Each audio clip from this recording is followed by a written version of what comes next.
I was asked and approached by Mentor National maybe 2 years ago to see if I'd be open to doing a master training program with Dr. Tori, and the answer was heck yes. There were 7 of us selected throughout the country to go through a cohort. So we've been together for about 1.5 years for us to dive deeper into critical mentoring and then to help Mentor National operationalize it in the affiliates. Walking the grounds of the Youth Power Hub was literally such a beautiful, and even what I shared when we were together, somewhat of like a spiritual, sacred space. I walked and I wept, and I walked and I laughed. I walked and I reflected. Sometimes I just sat. Linnell, who is the CEO of Mentor Milwaukee, he said, you know, Marisa, a lot of times our youth that we're supporting have significant trauma. And as adults and as a society, we're expecting these youth to heal in the very environments and spaces where they've been traumatized. Take them out of their environments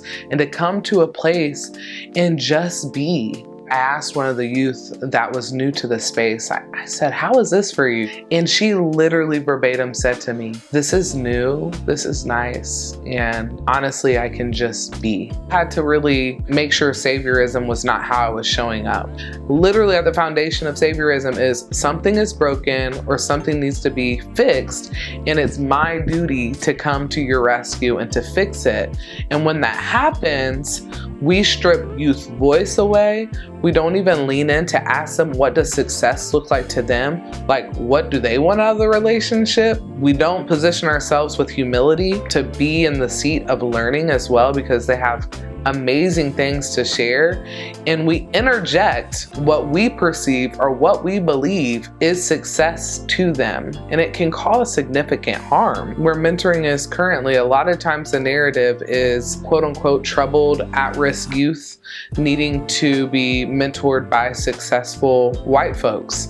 There are things that white people, Black, Indigenous, people of color, adults in general can impart into youth, but critical mentoring at its core is centering young people and centering the complex and beautiful aspects of the different intersections of their identity. Critical mentoring has even impacted how I parent, how adults can decenter themselves and truly create space for youth to be heard and responded to appropriately. It helped me to also have a perspective that centered a survivor and to ensure that we created programming that was specific to their needs as well. So for youth who have been traditionally marginalized, othered, are minorities, and so there is a heavy emphasis on Black, Indigenous, and youth of color and queer youth. We also talk about the hard things that a lot of times mentoring relationships try to deny, ignore, and pretend aren't happening.